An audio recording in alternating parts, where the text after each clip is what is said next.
Undian PRK 204 kembali. Azri punya benchmarking waktu tu sangat tinggi bagi saya.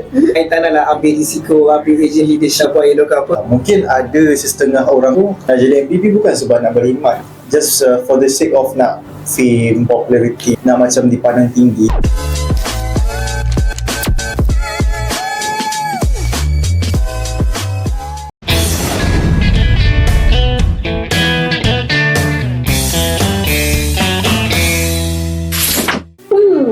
Undian PRK 204 kembali. Hai semua, kita bertemu semula dalam rancangan yang dibawakan oleh Kelab Penyiaran Universiti Dalam Malaysia. Katanya kita nak sembanglah kau. Topik kali ini yang paling menarik berdasarkan isu-isu hangat di pasaran di sekarang. Undian PRK 2024 bakal mengubah nasib pelajar. Tapi kita sudah maklum sebenarnya kepimpinan itu sendiri luas pandangannya. Jadi Kelab Penyiaran telah mempersilakan 2 orang panel. Saya yakin kalau sebentar lagi kalian mesti terpukau punya. Sebab seorang ni dah pun berkejaya dan pernah dianggap sebagai tokoh siswa kebangsaan, dan seorang lagi baru sahaja dinobatkan sebagai pelajar terbaik dalam Commonwealth. Jadi tanpa berbual, jom kita berkenalan. Apa khabar Azri? Sihat Alhamdulillah. Okay, tapi sebab makin sihat ni. Makin sihat.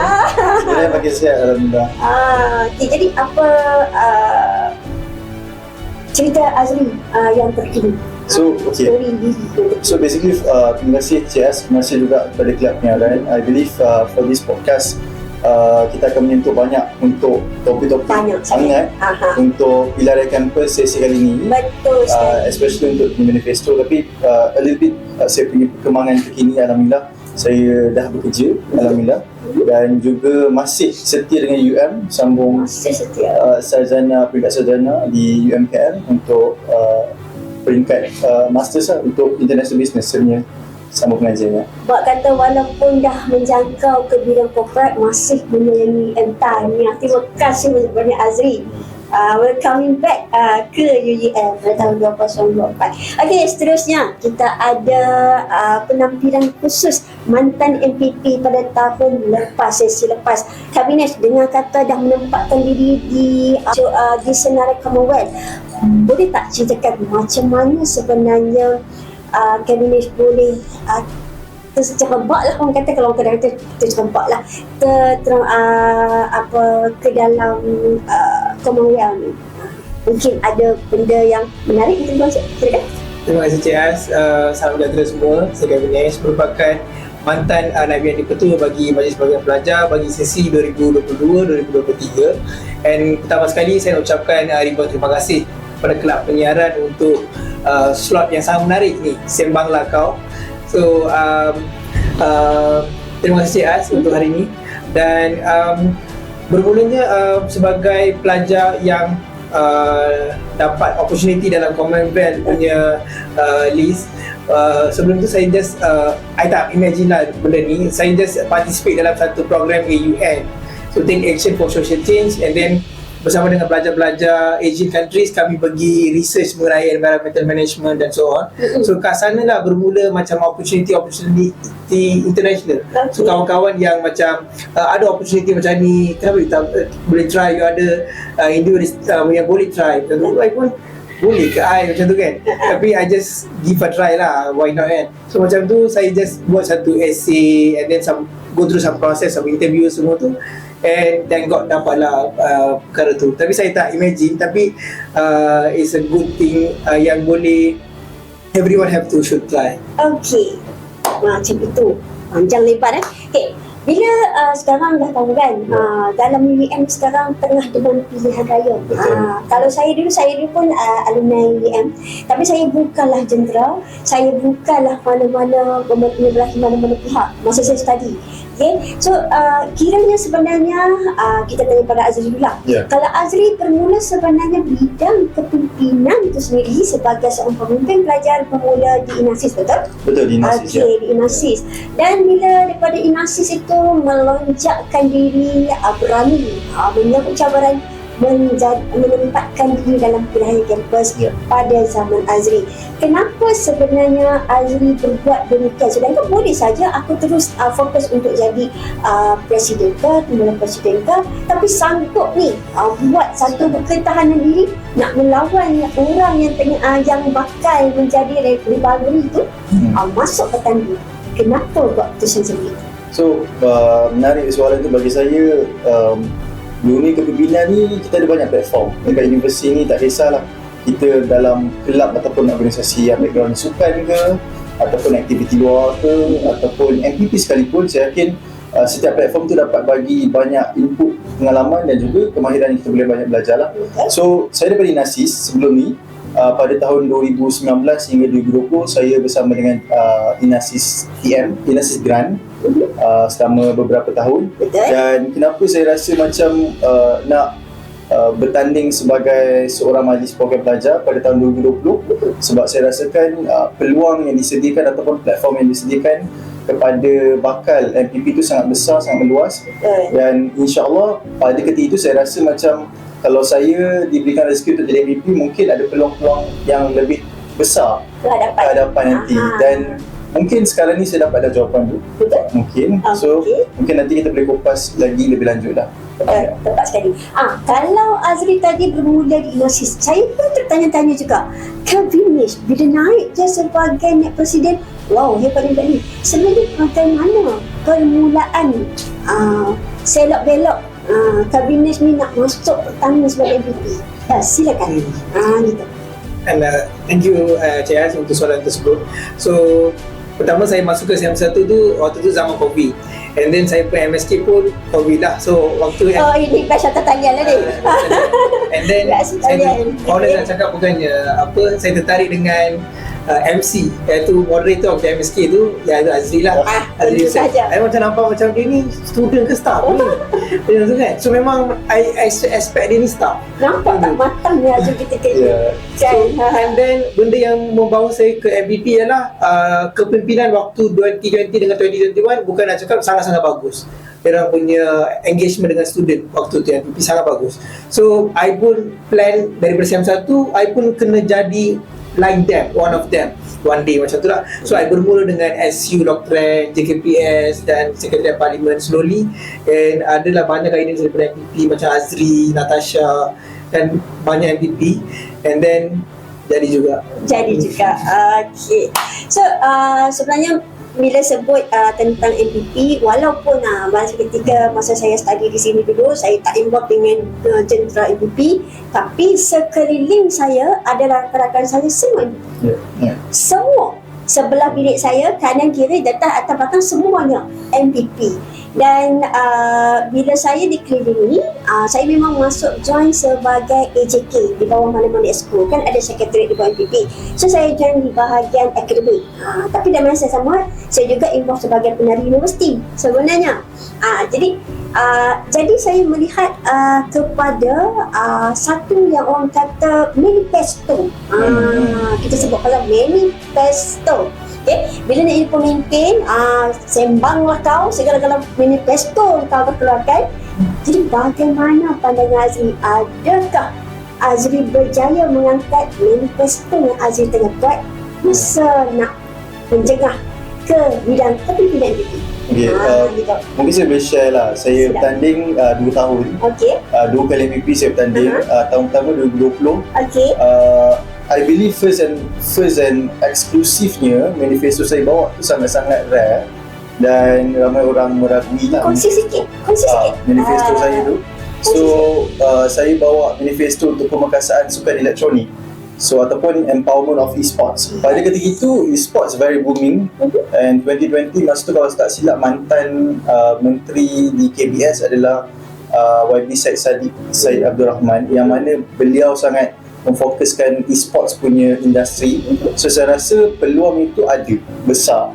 Semuanya di UM tu e-sports tu mungkinnya kurang kedepankan.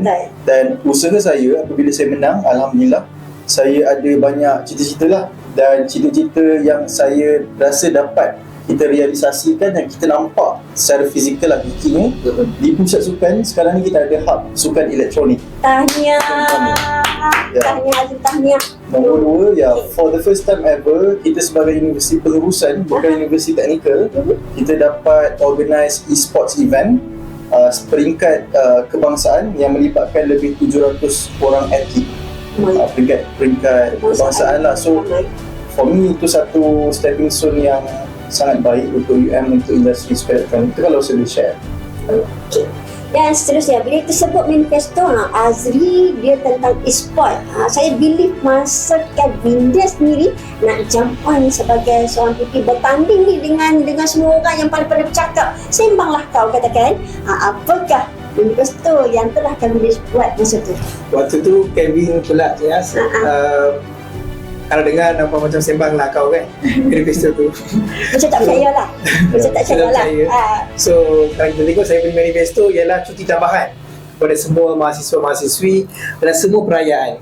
So apa yang kita tahu ialah waktu cuti raya kita dapat 1 week, tapi cuti Deepavali kita dapat 1 day macam tu.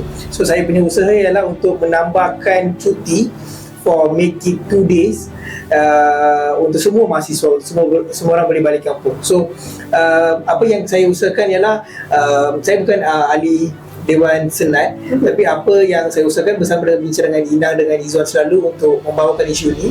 So Izzuan berjaya membawakan isu ni dan banyak kali lah berjaya untuk dapatkan, tapi the thing ialah extra day yang dapat tu online kepada semua, tapi macam similar lah previous apa yang dapat. Saya bukannya nak cakap ni apa yang dapat previously, the same thing juga dapat kali ni juga. So the thing ialah mudah kali ni untuk dapatkan pelepasan kuliah, dan juga semua dekan mostly agree to do online. So this makes everyone balik juga ke rumah. So macam tu Jaz. Okay.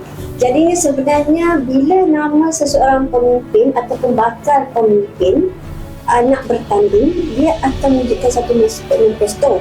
Lepas tu manifesto tu mesti kena capai, betul tak? Kalau tak, jadilah kau sembanglah kau. Jadi bagaimana pandangan Azri bila seseorang bakal pemimpin pelajar tu buat manifesto, apa sebenarnya integriti yang dia kena pegang bila dia buat manifesto?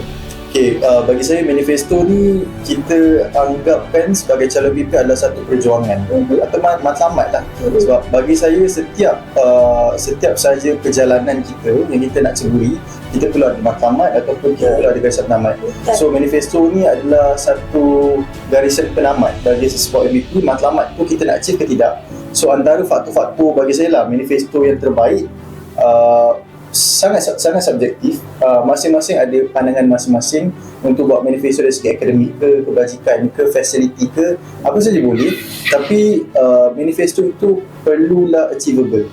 Dan sebab kalau tak achievable, tak boleh dilaksanakan, agak susah lah untuk calon-calon. So achievable is very important. And then second factor ataupun faktor kedua adalah manifesto tu ada nilai tambah kepada mahasiswa, kepada diri sendiri ataupun kepada universiti.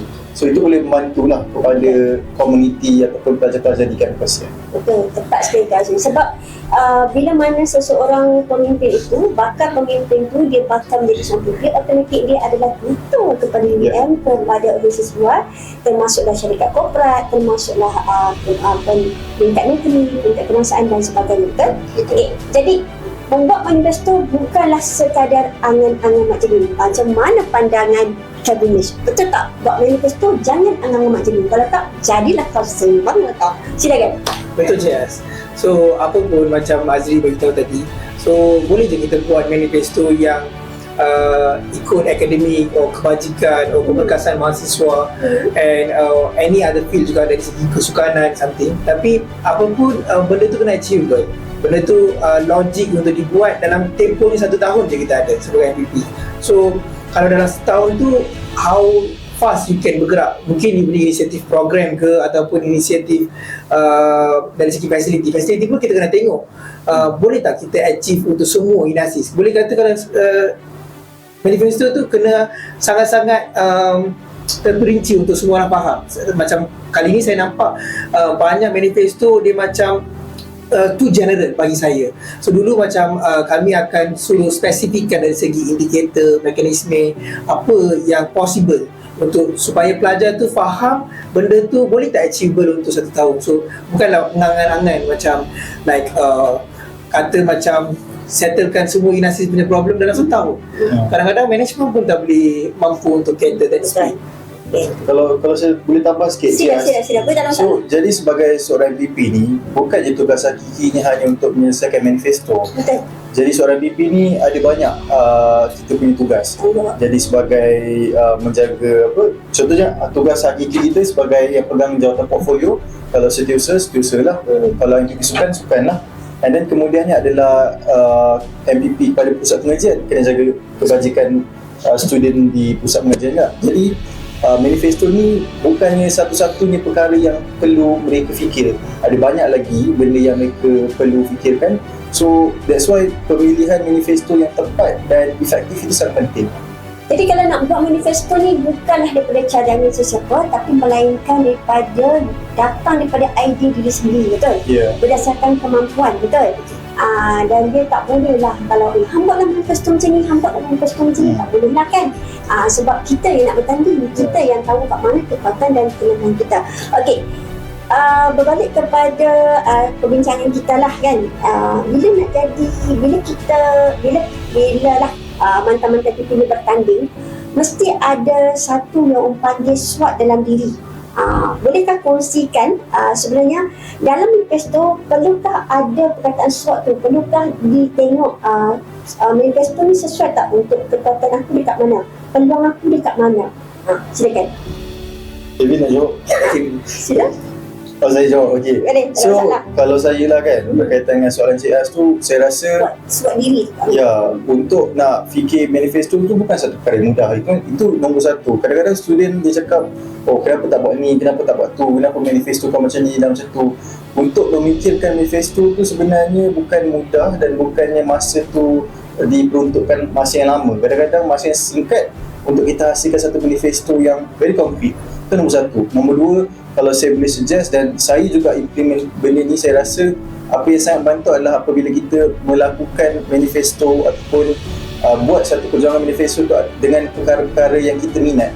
Sebagai contoh, kalau saya minat main game, saya menjanjikan untuk perjuangkan program-program e-sports ataupun pemegasaan mahasiswa as this student empowerment in term of e-sports. So benda tu saya minat. So bila saya minat, dalam 1 tahun tu bagi saya tak ada masalah untuk saya nak perjuangkan ataupun nak laksanakan manifesto.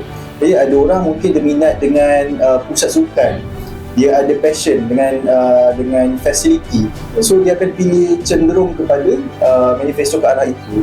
So lebih baik dan lebih ratusan untuk mereka menyelesaikan manifesto tu lebih tinggi lah, sebab minat tu ada dan itu yang paling penting dan utamanya adalah minat bagi saya. Okay, seterusnya Kevin.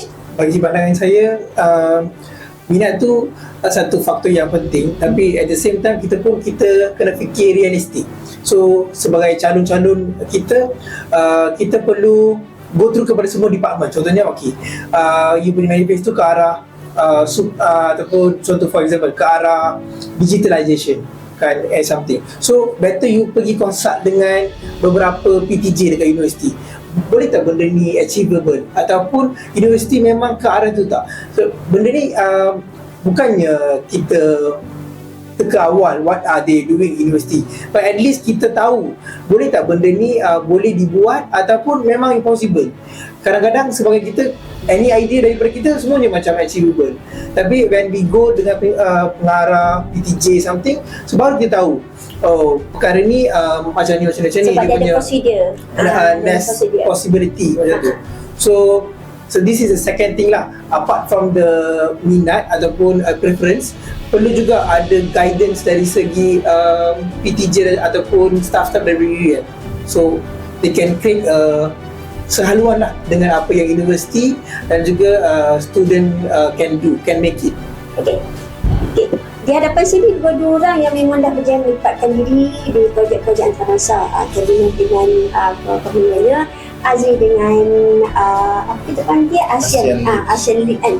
Jadi adakah Azri dengan Kevin melihat sebenarnya manifesto yang dikeluarkan itu sekurang-kurangnya menampung menampung kemahiran dan juga skill lonjakan kepada program-program peringkat antarabangsa. Silakan.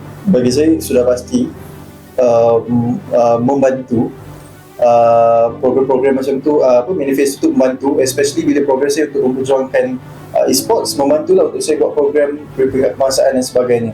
So kemahiran-kemahiran tu pasti membantu.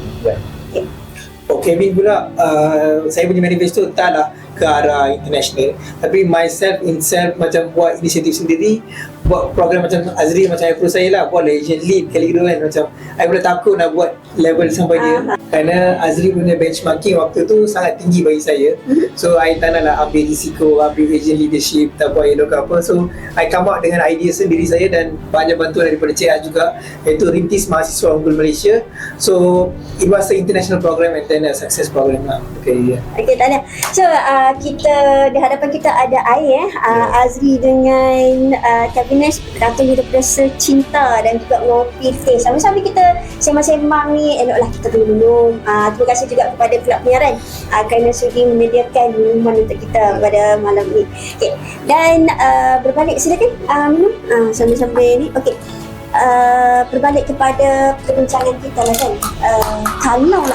Kalau lah waktu sekarang Azri pun dah berkejaya, sekarang sedang menyambung pengajian sarjana, bukan lagi lah berada seperti zaman kanak-kanak kampus. Orang cakap sekarang masih kampus tapi matanglah sikit kan. Okay.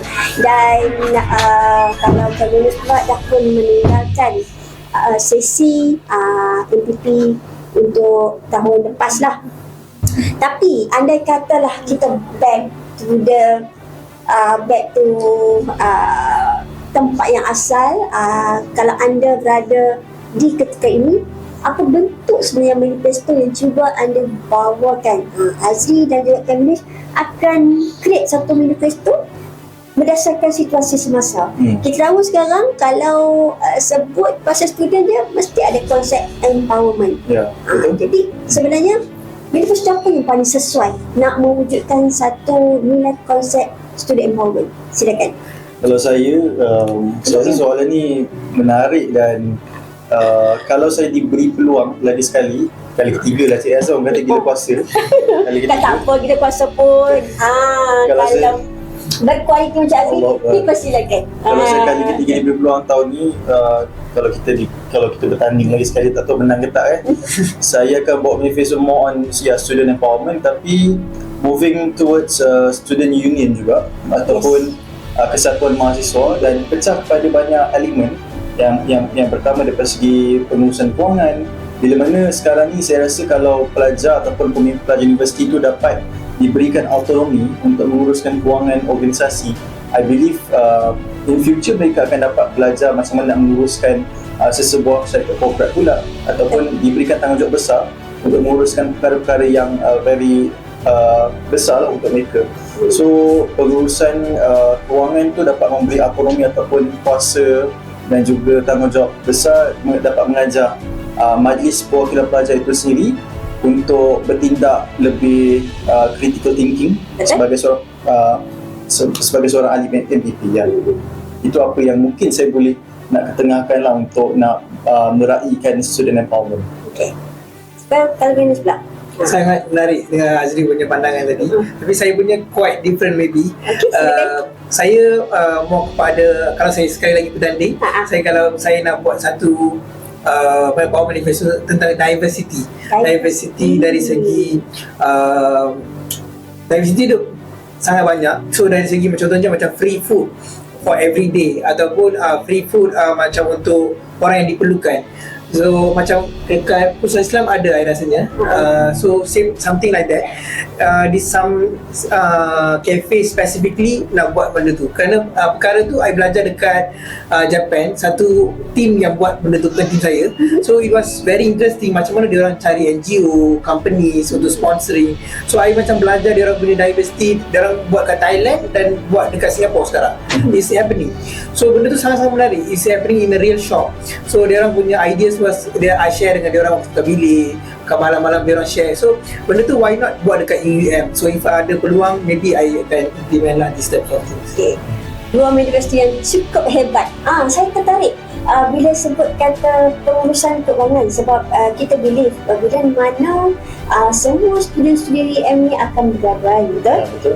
Dan akan berkejaya. So, bila berkejaya, bila nampak je duit banyak dekat tangan, hilanglah nilai integriti Azri. Ya. Sebab tak dididik awal-awal dah tentang pengurusan keuangan, kan? Jadi bagaimana pandangan Azri sebenarnya bila sebut tentang nilai integriti bila kita membuat sesuatu manifesto?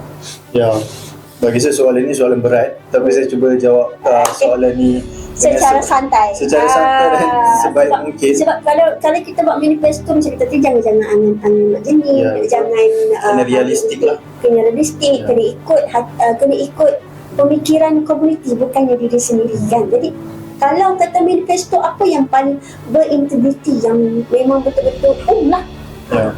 Bagi saya nilai integriti tu berbalik kepada sebuah individu juga, seluruh individu juga, sama ada mereka ataupun beliau tu dapat melaksanakan manifesto mereka dengan sebaik mungkin ataupun tidak. Sebab bagi saya manifesto itu adalah sebuah tanggungjawab. Bila mana mahasiswa tu dah berikan mandat ataupun kepercayaan dengan mana kita ni menanglah MPP dan kita diberikan undi oleh mahasiswa. So I believe sebagai seorang MPP, ahli majlis program belajar, kita perlu laksanakan manifesto yang telah dijanjikan. Mungkinlah pemimpin di peringkat nasional ni katakan manifesto itu bukan kitab suci. Tapi walaupun ianya bukan kitab suci, mak kata sesetengah orang, tapi tanggungjawab dan amanah yang perlu dilaksanakan itu sangat penting. Sebab sebagai seorang pemimpin ni sebenarnya tanggungjawab tu besar. Dan kita ni sebagai role model kan. Orang mungkin tengok kita sebagai role model dan kita perlu laksanakan sebaik mungkin, dan perlu ada sifat integriti dalam diri kita. Mungkinkah sebab role model integriti sebegini yang menarik perhatian kabinet untuk menjadikan Azri sebagai idol, seperti mana yang kabinet bagi tahu? Dia lebih hebat, CS. Cik Az, saya anak didik Azri. Kali pertama jumpa saya. Oh, Azri Mirza ke? Azri Mirza, Cik Az. Ini rahasianya. Macam mana pula pandangan kabinet tentang satu-satu integriti bila buat manifesto? Betul, macam Azri dah explain dengan sangat-sangat bagus, berbalik kepada diri. So itu sangat betul lah. Kerana macam integriti buat satu manifesto tu, after we become one MPP, tanggungjawab utama kita sebagai manifesto. Tugasan hakiki kita memang kita nak jadi MPP school ke ataupun portfolio apa yang kita pegang tu is kedua. Apapun kita sentiasa kena ingat dia tu apa yang we promise to the students. Dari segi flyers, dari segi kita cakap sekarang ni, waktu tempoh 6-7 orang ni, some people will ingat apa yang kita cakap and will tunggu-tunggu benda ni happen ke tak, ataupun apa progressnya. So apa yang saya boleh cakap kepada calon-calon sekarang, what they promise tu, they kena tunjuk the process lah. What are they doing actually towards their manifesto, apart from whatever activities you're doing in MPP. Pentingnya at least you doing manifesto every month. Okay, ini kami tengah usahakan. So people tak lupakan you punya manifesto and still ingat you a good MPP until one tenure. So tanggungjawab sangat penting for Kevin lah. Tanggungjawab sangat penting. Jadi sebagai mantan MPP, bila sebut tanggungjawab, dia bukan sekadar tanggungjawab kepada mahasiswa, tapi juga tanggungjawab anda kepada universiti dalam Malaysia. Betul? Okay? Dan adakah sesebuah manifesto tu akan memberi impak kepada bakal MPP bila berhadapan dengan pengurusan universiti? Silakan. Ya, bagi saya selalu kalau kita fikir macam apa universiti boleh bagi kat kita, apa yang kita dapat bila mana kita masuk sebuah universiti tu. But sometimes kita kena reflect ourselves dan question ourselves, what can we offer to the university juga. Apa yang kita boleh add value, apa yang kita boleh bantu universiti kita, macam kita sebagai graduan atau pelajar mahasiswa UUM, apa yang kita boleh bantu UUM untuk berdiri sama tinggi, duduk sama rendah dengan universiti-universiti hebat ke muka di Malaysia. So I believe kita juga kena persoalkan diri kita, apa yang kita boleh contribute. Macam sekarang ni saya selaku alumni lah kan, tapi walaupun saya sama belajar peringkat master, tapi I still and will contribute to my university. Sebab kita MPP ni mungkinlah kita ada pengalaman, ada kepakaran, ada ilmu daripada segi bidang kepimpinan. So kalau kita boleh datang kembali, sumbang kembali, share kepada junior ataupun adik-adik, bagi saya it is more than welcome lah. As long as kita ni memberi input dan membantu kepada perkembangan universiti, tak kisahlah daripada peringkat student ataupun pengurus universiti itu sendiri. Okay. Macam mana pula dengan kabinet? Adakah manifesto tu menjadi satu impactful bila kabinet berurusan dengan pihak pengurusan universiti bila dah diangkat sebagai MPP dahulu? Betul. Saya setuju dengan Azri tadi pandangannya. So manifesto tu memang kita akan bekerja bersama dengan pengurusan apapun. So that's why I tadi bagi tahu boleh bincang bersama dengan pegawai, boleh tanya pandangan dan semuanya. Because at the end after we become MPP, either kita akan berurusan dengan school ataupun management ke universiti.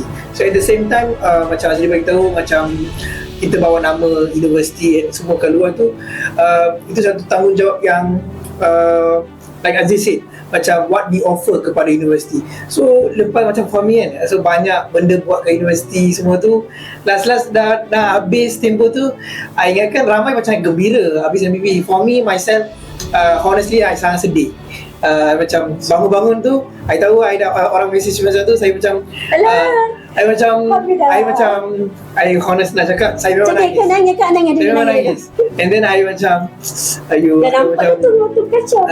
Dunia universiti dah nak habis. Saya macam tak boleh tinggal universiti. I sangat selesa kat sini.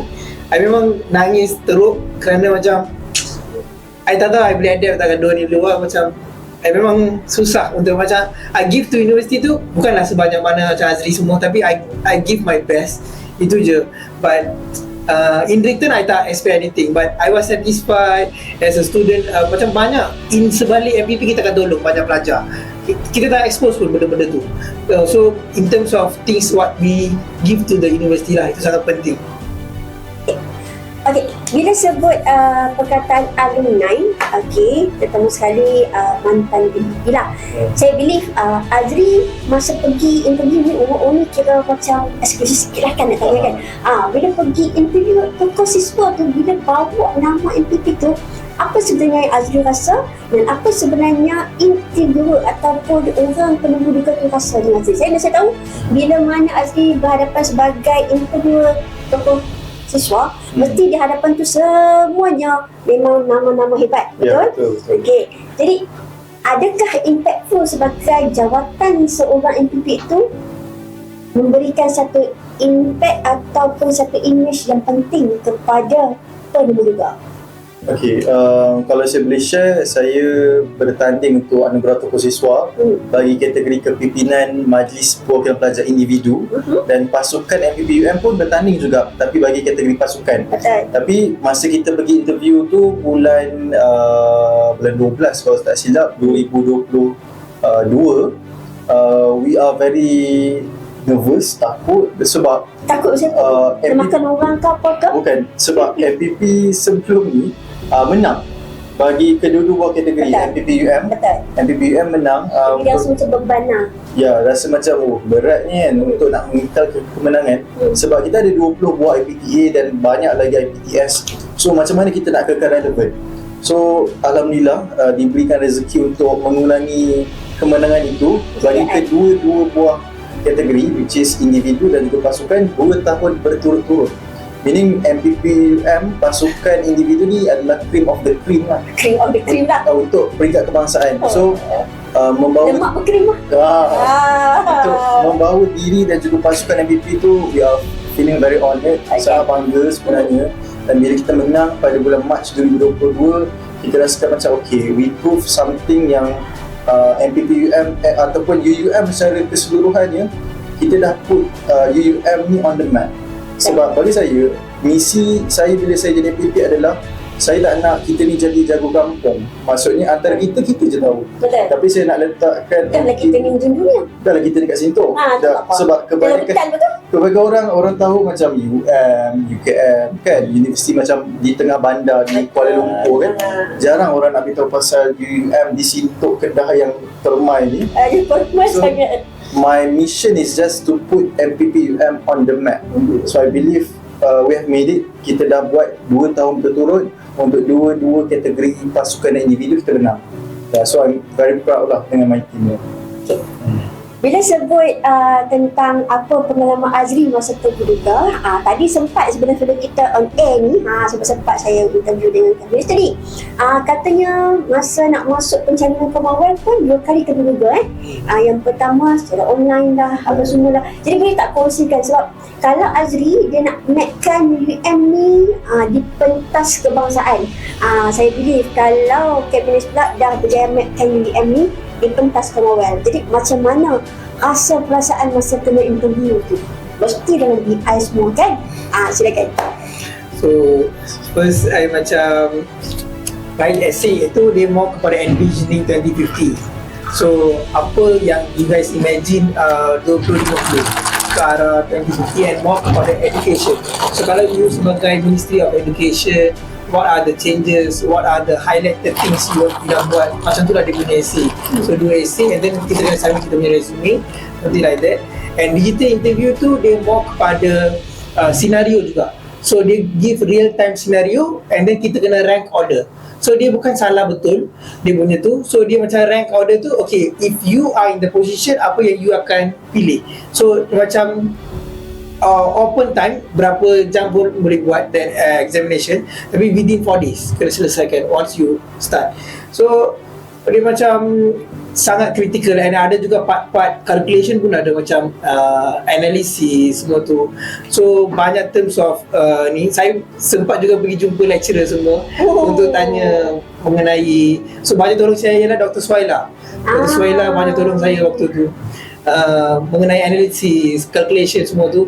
So Dr. Suhaila pun I nak credit lah for this. Dr. Suhaila, silakan. After that I memang tak fikir, I cakap Dr. Suhaila doakan je lah macam tu. Dr. Suhaila daripada sekolah mana tu? STML. STML. Terima kasih banyak-banyak kepada Dr. Suhaila yang telah membantu Kabinet menempatkan diri ke pentas Commonwealth. Silakan teruskan. Lastly, I got a message dulu, WhatsApp message, macam detail semua macam tu. So dia shortlisted something and then dapat juga email. Email tu the second day malam pukul 1 kot. I think dia orang punya country punya time tu petang. So I macam, saya selalu tidur lewat. So masa pukul 1 tu I still entertain dia orang punya message. And then I was macam shortlisted to the final stage. And from Malaysia I rasa 2 orang candidate. Malaysia ada seorang lagi nama dia May. I tak tahu lah dia universiti mana. And then after her interview, my interview kat sini. So banyak juga dia orang tanya as a Prime Minister, kalau you diberikan Prime Minister, what you will do, something, banyak-banyak soalan. Banyak countries ada macam Kenya, semua interview saya. So language dia pun kadang-kadang I macam pening. I macam sorry can you macam I macam 2-3 kali. Dia lorat-lorat lah. Kalau kita ada lorat Kedah, lorat Perlis semua tu lah. Tapi I rasa macam bodoh-bodoh je I jawab. Bukannya macam educational pun. I macam tak tahu nak cakap apa rezeki lah. Cakap macam tu. Tapi macam Aziz cakap, rezeki memang I don't know I will get or not. 2 weeks tak ada respon apa pun. Macam memang tak ada respon pun. Biar macam tu. Then I pun lupa lah. Then tiba-tiba dapat satu email, I memang happy. And then after that they have a meeting, macam online gathering semua tu. Slowly I faham apa yang kena buat something. And recently ada tour juga, dia orang datang Malaysia. So I engaging with UUM, mungkin kita akan bawa ke UUM KL ataupun UUM sini untuk tour Malaysia 21 March until 26 March. Dekat Malaysia, dia orang kami Malaysia akan berjumpa dengan Kabinet lah. Otomatik jadi dekat Commonwealth lepas ni. Okay. So tadi saya tertarik bila perkataan integriti, perkataan apa tadi ada Azrin sebut, saya lupa, tapi adakah benda-benda ni yang sebenarnya menarik perhatian? Kesebagian orang bila nak jadi MPP ni, dia fikirkan macam aku nak gelemu satu pendidikan. Kan? Perlukah bakal sembang wakau dekat sana tu meletakkan diri aku nak compete sebagai MPP? Silakan. Bagi saya, kita tak boleh nafikan lah. Mungkin ada setengah orang tu nak jadi MPP bukan sebab nak berkhidmat ataupun nak sumbang kembali kepada student ataupun kepada universiti. Mungkin just for the sake of nak fame, popularity, nak macam dipandang tinggi oleh kawan-kawan, nak rasa macam hebat. Kita tak boleh nafikan. Mungkin ada orang macam tu. Dan kita pun tak boleh nak judge lah orang yang bertanding MPP tu semuanya macam tu. Mungkin ada betul-betul yang ikhlas nak sumbang kepada universiti dan juga kepada mahasiswa. Tapi apa yang Sugu cakap sekarang ni kepada penonton, mungkin siaran ni pada nak dekat dengan tarikh mengundi 9 hari bulan ni, tengah hangat dengan pilihan kampus. Saya harap mahasiswa UM, saya serulah kepada semua yang boleh mengundi, turun mengundi 9 hari bulan dan mengundi calon-calon yang layak yang dan layak tepat. sahaja, Ya. yang tepat. Dan bukan mengejar populariti. Ya, Okay. Cuba ada? Bagi pandangan Kevin pula, at the same time of popularity, ramai juga join MPP sebagai satu value added. Macam letakkan resume tu nampak macam banyak company Sikit. or internship or any job offer tu senang, kerana macam cream of the cream lah. Macam MPP tu bukan mudah untuk dicapai. Bukan macam waktu saya pergi ke resume reviewer semua, banyak yang bagi tahu kalau guys student representative council, sila letakkan, kerana benda tu sangat value added. So I nampak banyak pelajar-pelajar sekarang just masuk untuk in terms of dapatkan value added saja. So bukan for me, nasihat juga kepada semua calon-calon ke luar sana, dan juga setiap pengundi tolong wajib mengundi kali ini, and at the same time pilih calon-calon yang betul-betul buat kerja sebelum ni. Kalau guys tengok pernah join MSK, PESCON or lot of program, pernah tengok muka ni familiar, please vote them. Saya tak bukannya bias atau mana-mana parti, I just openly tell mana-mana candidate yang quality, please vote and then make MPP easier. Kerana at the end of the day 44 MPP tu kena bekerja Sama-sama. together without any parties or something. So kena ada komitmen sekali, baru dia one year tu lama tau, so have to go through. So nilai ikhlas tu have to be diutamakan oleh semua calon dan juga pengundi-pengundi untuk membawa MPP yang baru. Okay. Mak katanya kau datanglah 4 penjuruka, 5 penjuruka, 10 penjuruka. At the end bila diangkat satu unsur APP, Sama-sama. akan bekerjalah sesama-sama, Ya. kan. Tak adalah waktu tu aku dengan manifesto aku untuk politik aku dengan politik aku, tak ada kan. Dia akan jadi one team juga kan. Sebab itulah macam lembap krim seperti ngopi teh rumah. Ya, Gitu. Okey. Jadi bila sebut dalam nilai ikhlas lah kan. Kita yakinlah sebenar-benarnya nilai keikhlasan itulah yang meletakkan anda berdua di tahap anda masa kini. Seorang tokoh siswa, seorang yang dah menempatkan diri kepada Commonwealth. Adakah keikhlasan itu penting bila adik-adik yang sembang lah kau sekarang ni mengangkat manifesto untuk bertanding? Adakah nilai ikhlas tu sangat-sangat dititik beratkan dalam sesebuah manifesto? Kalau saya rasa sifat keikhlasan tu sangat penting. Sebab apa tau? Jadi MPP ni penat. Sangat penat. Tapi nampak makin Itu happy je. itu sebab dah habis. Oh, okey. Itu sebab dah habis. Patutlah kurus sangat dia. InsyaAllah macam ni balik. Okey, silakan. Tapi back to the question pasal sifat ikhlas. Sebab apa tau? MPP ni penat. Masih tak ada macam mana kita nak Nak jaga. bercinta pun tak ada lah. Betul. Tapi Kevin hangat bercinta sekarang. Oh, hangat bercinta. Alhamdulillah. Nanti kita reveal lah siapa dia. Gadis betul Memang tak ada tak ada. And then how kita nak jaga dengan kita punya akademik, nak balancekan masa dan sebagainya. MPP ni juga bukan kita dibayar, kita tak ada gaji ke apa, allowance ke apa ke. So ikhlas tu penting lah. Sebab kalau kita tak ikhlas, kita akan buat tu sambil lewa, mungkin tak semangat, mungkin ada meeting ke ataupun ada perjumpaan, ada program aktiviti dengan pelajar ke dengan universiti, kita mungkin tak committed ataupun kita tak boleh nak participate secara menyeluruh sepanjang 1 tahun. Macam Kevin cakap, setahun tu lama, bukannya sekejap-sekejap. So sifat ikhlas perlu ada dalam diri kita supaya keberkatannya akan hadir. Sebab saya selalu ajar saya punya anak-anak buah dalam MPP lah, kalau kita sebagai seorang pemimpin pelajar, kita ni sebenarnya sukarela. Bila mana kita sukarela, kalau kita buat dengan ikhlas, pahalanya besar lah. So macam kita ni beribadah lah, Betul.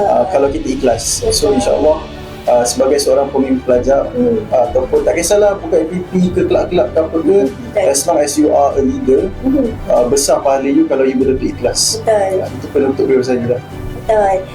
Bak kata dalam agama apa sekalipun, bila pemimpin tu betul-betul seorang yang berdedikasi, ikhlas, dia adalah pemimpin yang disegani dan dihormati. Betul?